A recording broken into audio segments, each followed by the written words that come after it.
Welcome back, everybody. Welcome back to the Canyon. Welcome back to another It Came From the Workbench / It Came From the Live Stream. This guy is fresh from the live stream. For those of you who haven't watched the live stream, I will try to explain as much about this gentleman as I possibly can. I had a vision of the All Vanquish mullet. That is straight axle front, portal rear, VFD, stance body. Like, sort of the Canyon's own VRD, but not. Like, VRD adjacent. It's got most of the bits. It does not have a 38% VRD in there. It's got a like what would come in a stance, like the 6, or in an H10, the 6.5%, which was built out of scrap parts. So I assembled a VFD. It has an F10 straight front and an F10 portal rear. It has an assortment of Amazon links, Amazon shocks. These are Chavtex, fake Dravtex. Most notably, we'll center of the frame it so it's center of frame. Most notably, center of frame, because I either was not aware of the fact that you can Dremel out the inside of the pumpkin in there to get a reverse gear in.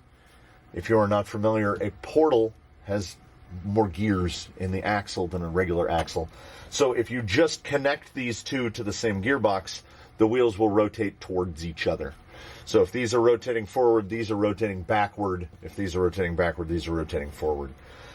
So we need to make a gender changer, as it were. And that is this guy right here. He's covered in, that's chain wax that's on there. This is a piece of phenolic resin from a table saw fence. So I've basically made a bearing carrier, which allows us to run a wild angle on the rear pumpkin. Will it stay forever? Will I machine this out and put an 830 reverse gear in it? I don't know. They're both 17.2, so it's 1-to-1. I don't know. I kind of love that we've got that ridiculous, nonsensical piece there. And it might probably work. So we've got parts from a VRD. We've got a VRD skid, VRD front bumper, VRD bumper delete in the back, and then that's about it. We took some Delrin and we fabricated the body mounts, and then we were going to take some Delrin and fabricate the gender changer, and ran out, found a chunk of old table saw fence, and cut that phenolic resin and made it and threaded it and put it in there. It is, of course, let us not bury that lead, it is the Zoku ZRD chassis with chassis sides for stance body. This is a stance body. It is not cut nor carved up in any way.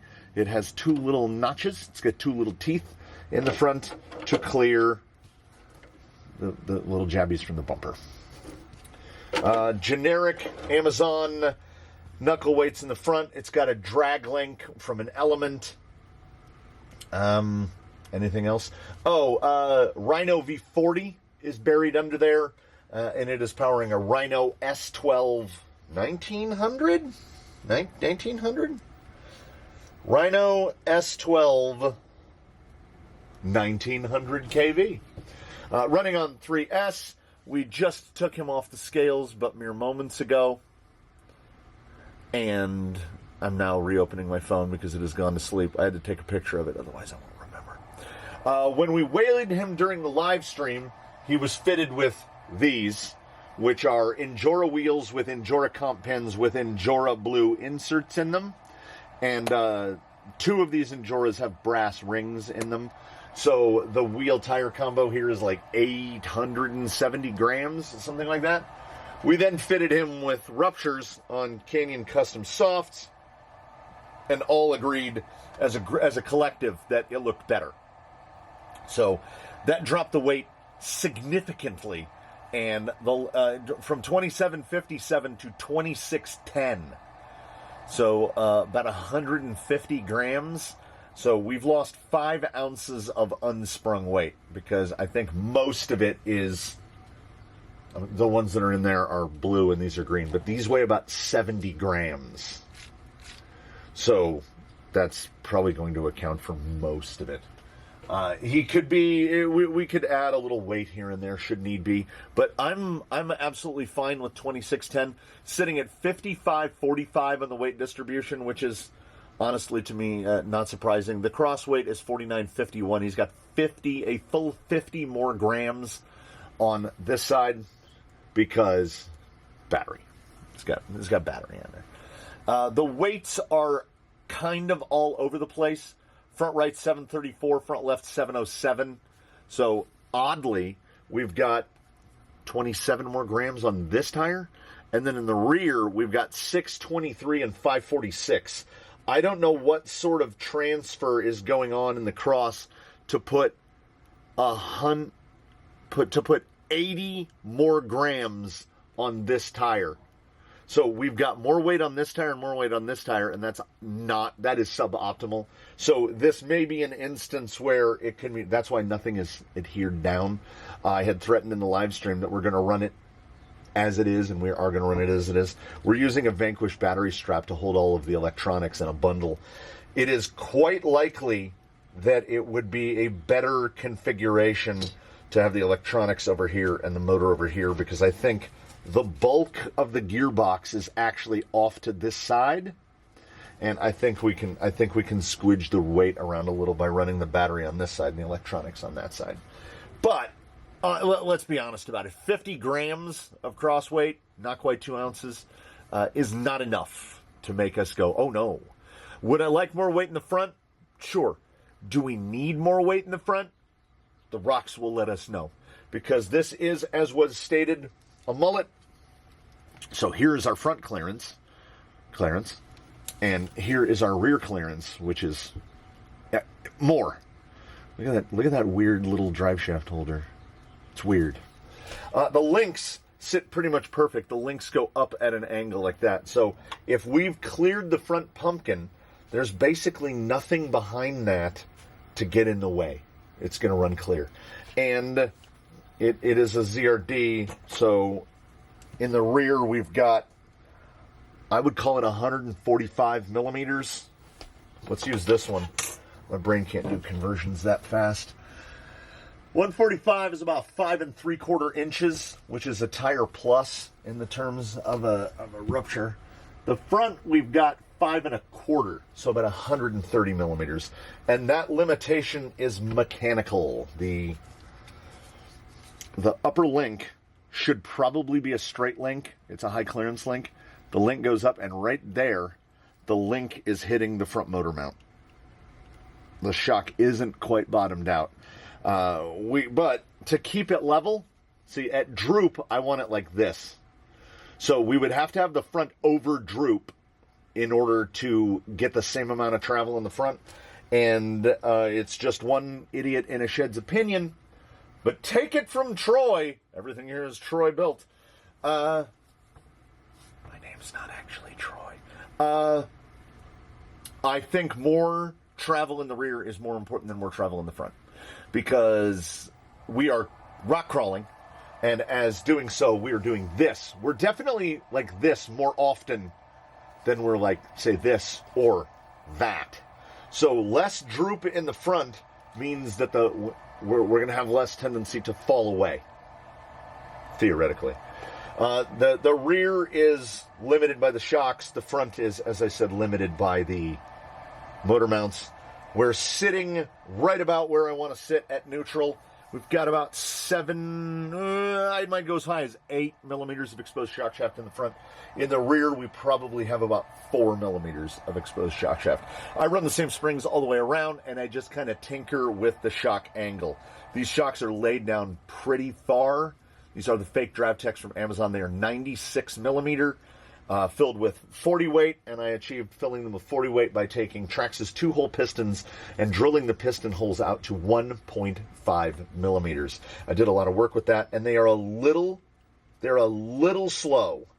I would like that settled to be a little quicker, but better over-damped than under-damped, because under-damped, when you get into a situation like this and the weight starts to go, it will try to fall away from you. This will not fall away from you. Little bit over. I would prefer, of all the combos that you can make, you've got oil and you've got spring. right? You've got springing and you've got damping. I would rather be over-damped and undersprung than any other option. Under-damped and oversprung is as bad as it gets. Over-damped and oversprung is also pretty bad. That's turning you into a skateboard. Under-damped and undersprung means that this is going to be really floppy. It won't be fluid. This is pretty fluid. You'll notice it doesn't just drop. So the damping is enough to slow it down. It's kind of where I want to be. It might be slightly over-damped. It might be slightly undersprung. But that's kind of where we live. And I think the shock positions have given us angles that I am, at least on the bench, having not taken it near a rock of any kind. This hasn't even been driven around on the floor. I don't know if it pulls straight. I had threatened that we were going to test this thing exactly as is with the electronics wrapped in a bundle and held in place with a battery strap. By gum and by golly, that is exactly what we're going to do. I got the body to mount not as low as I absolutely could have gotten it, but very, very close to as low as I could have gotten it, because I made a rear body mount that is flush with the top of the towers. Honestly, I could get about 3 millimeters lower on the body, but I think that where we've landed at with the body now, we should minimize angry Lexan noise. And it's got the clearances. And when I clearanced it on 475s, and then we put ruptures on it. If the ruptures work on this, I will be over the proverbial moon, because those ruptures are currently homeless, and I think they look the absolute part on here. He sits very low. I do not know what his CG is, and I wasn't going to bother. The electronics are held in place with a battery strap. So there is zero finish work. A lot of the fasteners are not the right lengths. I don't want to stick with this. I want a rear bumper delete that's stiffer. I might just make one myself. I might source one out of a bin. There are going to be little tiny changes here and there. So there's really no point. I might actually change the upper links to straights. There's a lot of things that could happen, should happen, might happen, may happen. And we will get to those when we get to those. But a ghost ride is a ghost ride. And that is when we take the opportunity to scar up the factory body while it still has the protective sheet on it, and make painting and removing the mask in the future much more difficult. As it stands right now, there are decals that come in the bag. Let me unearth the bag. Honestly, I kind of like these. I like the Iron Man Ivan Stewart throwback look. I don't know how they intend you to apply them. Probably down there, I'm guessing. Probably like that. Like that. That one down there. I'm liking this. I'm liking these. I need to find a picture where they have these applied. The temptation as it is now, maybe his spirit will shine through more, and we will think of something different, but the laziest part of me wants to just paint it white and put the VRD stickers on it and rock it. I don't think he's a patina boy. He doesn't look like a patina boy. He looks like a speedy boy. So we will probably we'll probably go with something relatively simple. I got a full can of vinyl white. I might just go white. And we'll figure that out when we figure that out. Does he do the thing? Oh, he absolutely does the thing. He is not going to transfer a ton of weight because his sprung weight is very small. 2,600 grams is not a lot. He is definitely under 6 pounds. He was right. He was 6.0. We took off 150 grams. That's about 5 ounces. So we are 5 pounds 11, between 5 pounds 10 and 5 pounds 11, somewhere like that. I'm absolutely fine with that. I have no desire to make him any lighter. If anything, maybe go to a bigger knuckle in the front, like a deluxe knuckle or a KYX knuckle, and maybe throw some brass rings in the wheels. And that would probably be it in terms of added weight. And in terms of removing weight, the only weight that I could see removed potentially in the future would be grinding this out, putting an 830 in there, and removing the gender changer. But I kind of like two whirling, dangerous gears, 17-tooth, 32-pitch pinion gears meshing together. I like the idea of them meshing back there and just wanting to eat a wire. So if we get the performance, we're going to leave it as it is because Laziness always wins. So, nothing to do but take it on the rocks. We'll take them to the usual places, you know, Slick Rock, Daphne's, etc. We definitely need some. Also, he has no molly. He has no dry slide on him. So if we get squeaks and squawks, we might get some squeaks and squawks. The drive shafts are used. He may be a brisk little snappy boy. 1900, no overdrive, but not a massive amount of gear reduction. Oh yes, I neglected to remind. 6.5% underdrive inside the box. The rear is a portal and the front is a straight, so we would have something absurd. 46%, 52%, something like that would be the total. But we are running an 824 overdrive gear in the rear, which successfully drops the internal ratio in the rear axle to 15% underdrive. And then you pair that with the 6.5 in the box. We have 21.5% underdrive.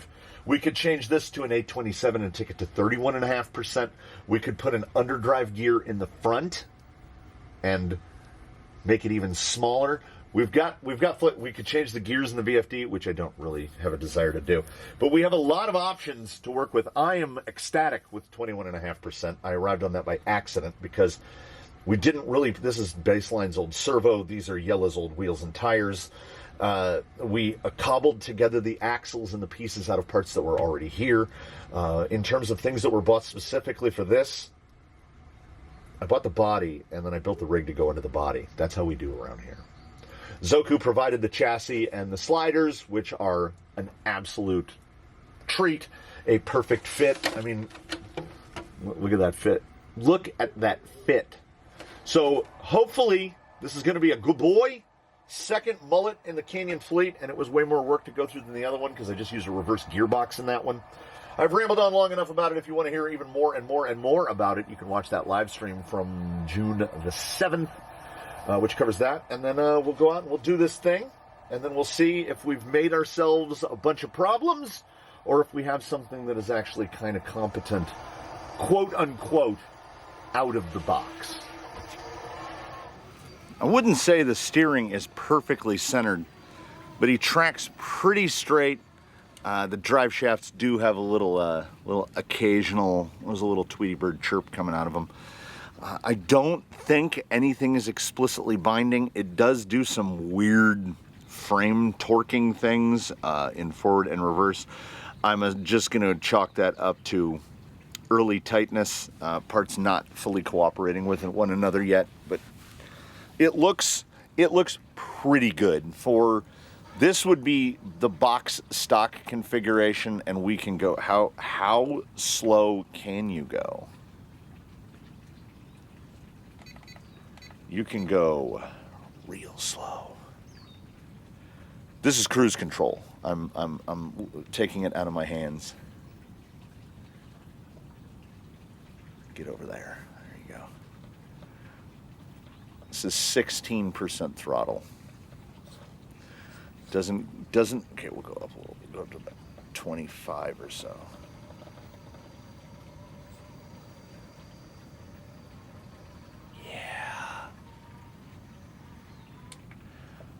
Yeah. Ooh, that was a push. That was a push right there. Okay, let's see.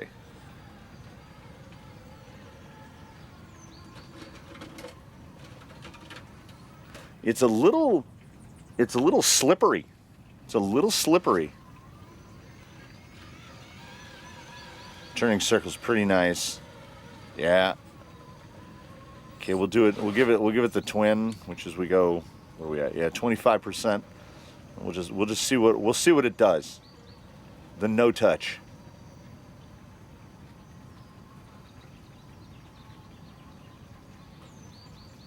Yeah, that's mullet right there. Oh, had to get a little steer in there. We were going towards the fence. We go for the wrap here. Still on cruise. Oh, nice. Very light on the Lexan noise. Come back around. Yeah, the body lean is like more pronounced when you're just like goofing around on like driving back from the shop, goofing around on flat ground. On the rock, it is not nearly there. We'll slide there. We're picking up some flowers. Try the dead pull here. Little shuttle, little cruise control shuttle, come back. We want to stick further right. We want to come out this way. Do we have enough? Might have given it too much. Okay, now we're getting into trouble. But we're not. If you can, if fitting a rupture is a thing that you can do, I do not recommend against it. Like they're kind of their own thing. Yeah, this guy is. We're gonna have to. I mean, if there was a question, if I had a question at all about whether or not we had enough down travel in the front and or up travel in the rear, I think those questions have been answered. I think we're doing absolutely fine. That is dropped out. Let's see how flat we stay. Oh yeah. I don't know if I mentioned it in the live stream. I'll mention it right now. There are two variants of fake drav techs that are showing up across the internet. You have the type that uses the circlip, that you have to use retaining ring pliers to remove channel lock 926s. And then there is this type, which is the newer type, that uses a threaded retainer. The threaded retainer has no mechanism for removing it. You usually have to like stab it with a pick and try to twist it out. I drilled 2 1mm holes into each retaining ring and can use the snap ring pliers to remove those. And it's nice because you can actually set the tension on your seal pack. So it will, over time, seeing how these perform leak-wise and smoothness-wise will be very interesting. These are kind of a test set here. And so far, I'm definitely happy with how he's come out. So far. That cloud just gave up. That cloud was like, I'm done. You're on your own now. I will say, so far, the 21.5% feels like more.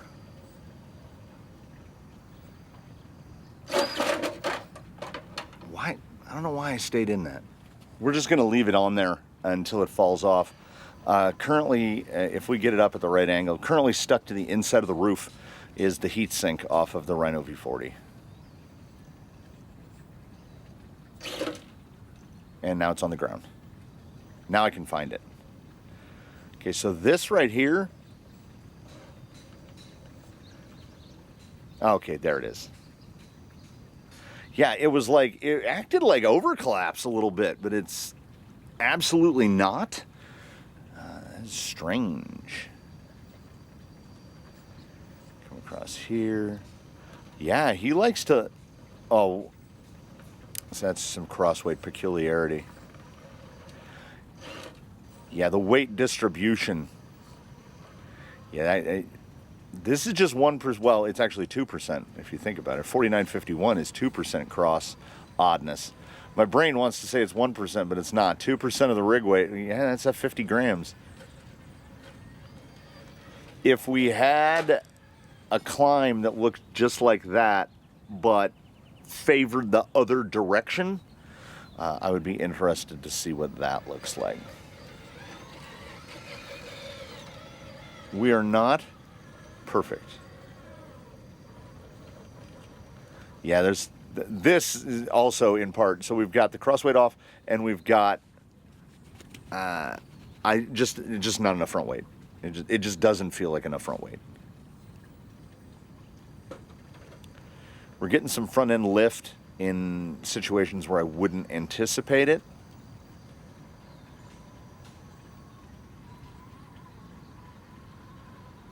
Because it's coming in situations which are largely unpredictable. Like that big lift down there at the bottom.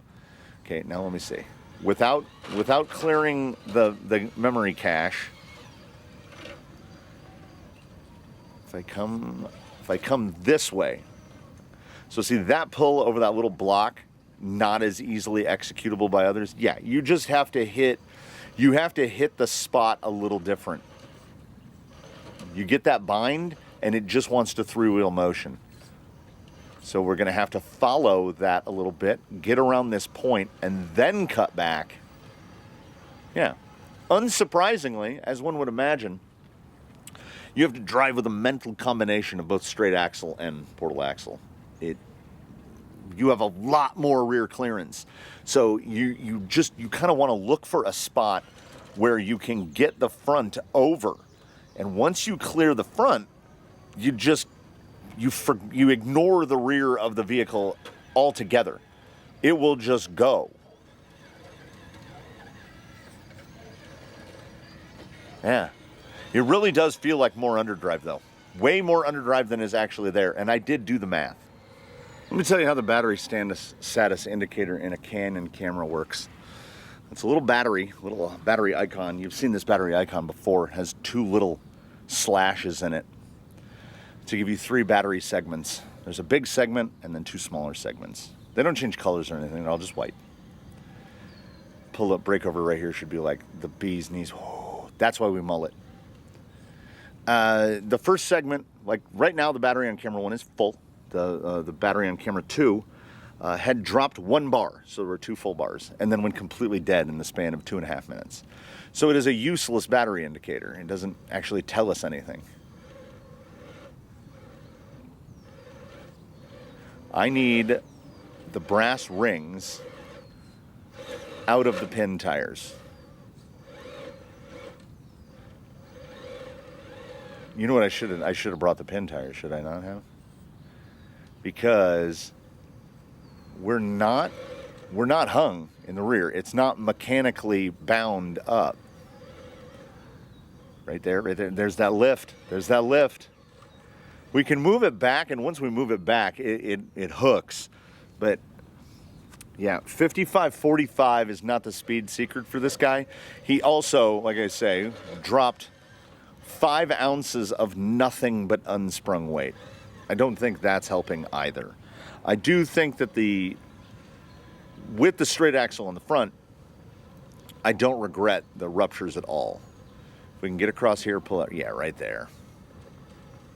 Little micro hesitation. For 55-45, we're doing okay. I'd like a couple more percent in the front. That might be as simple as just a bigger knuckle weight. These are pretty small knuckle weights. I think they might be 70 grams a piece. And the Deluxe or the KYX versions will get you around 120 or 130 grams a piece.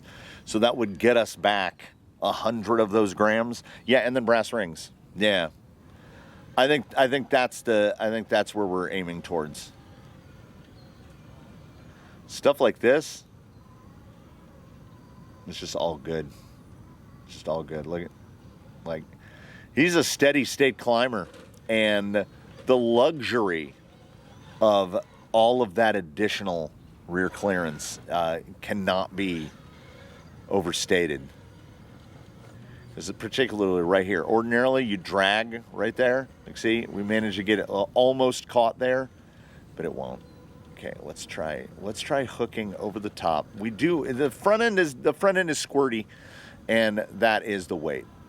But across the top there, what do we look like on the descent?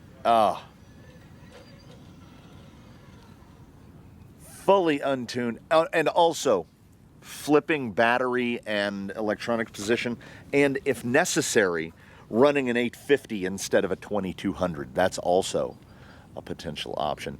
I never even considered with this guy battery on servo on axle, and I don't know why. Ooh, there's so many little tuning things that we need to look at. This is completely untuned. I think we could go down in pinion because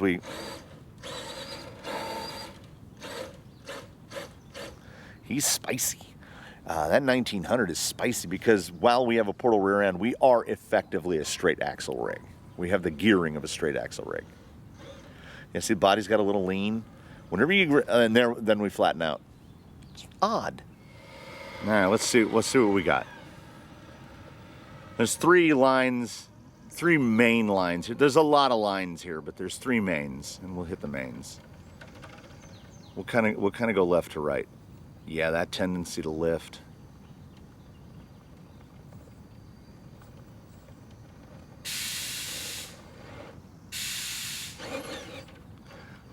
Did not like having to use extra speed. There it is, there it is.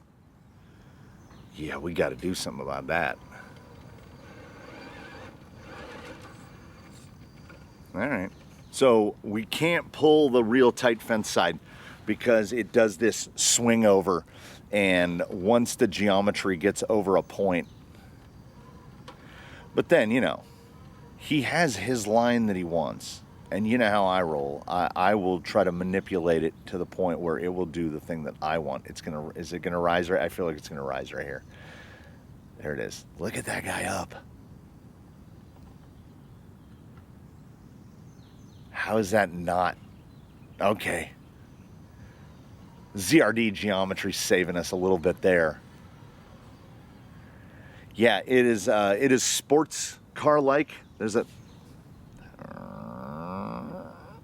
There's a sports car-y thing going on where everything is fine, and then it's not. And sometimes that's okay. Okay, we'll come down this way right here. Oh, he looks so much like a boat during this descent right here. I'm trying to mentally remember back to a full Vanquish, full Portal ZRD descent on there. Yeah, we've got some cutout. We've got some cutout. It gets a little weird. Sneaky weird, but okay, coming across,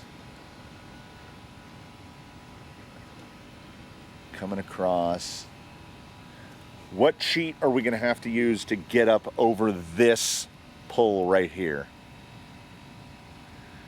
Because I feel like we're gonna get that nose pop.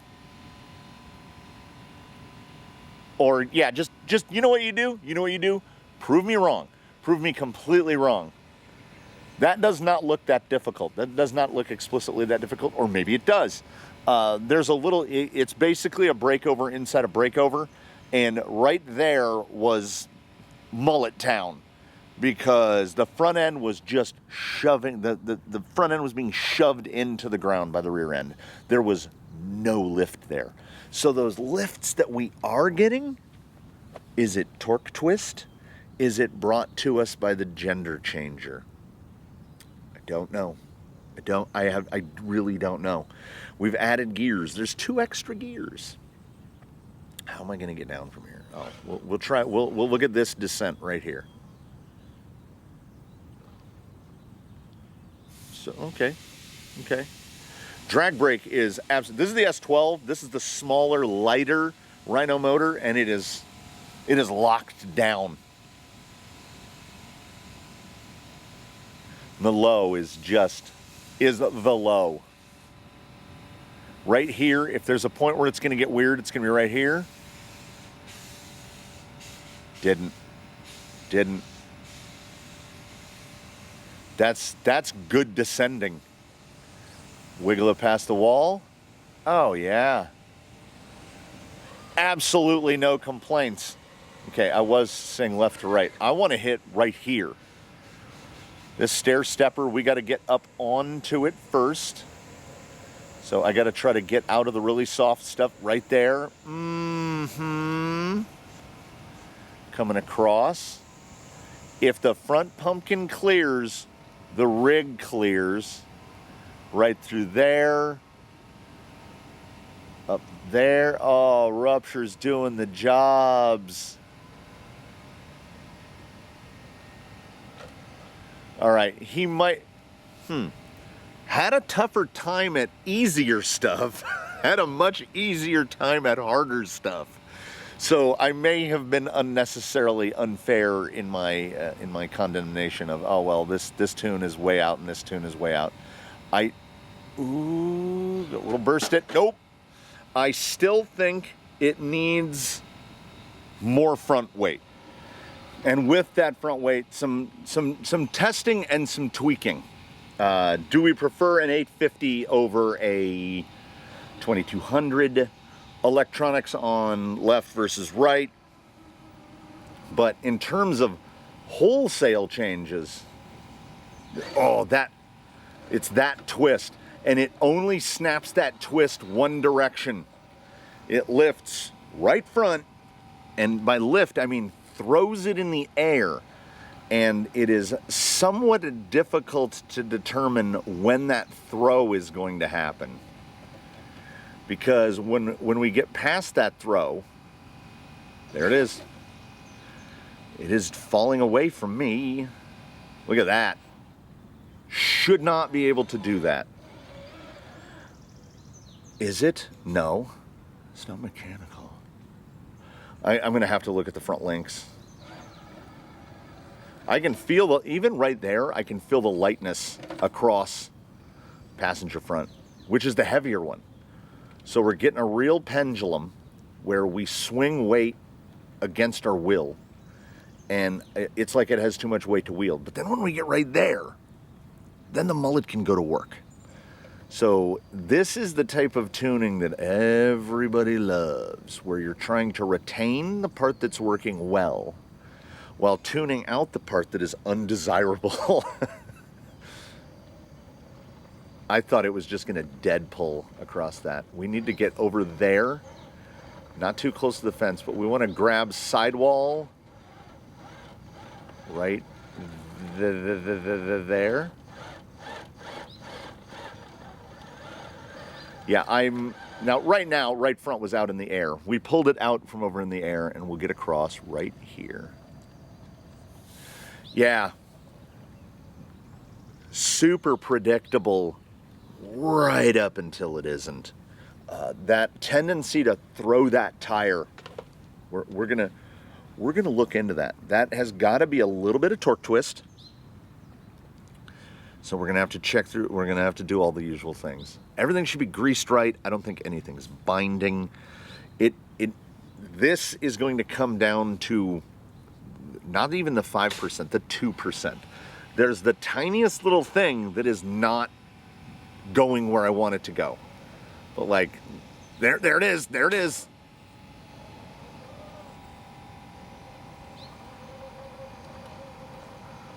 And then we do the same maneuver again, and it doesn't do it. Oh, well, our bias is definitely, do you see where the battery is? We're we're a couple percent less. We're probably a percent less front weight now, because that is all the way out of the strap now. I'm not 100% sure why that hasn't fallen out.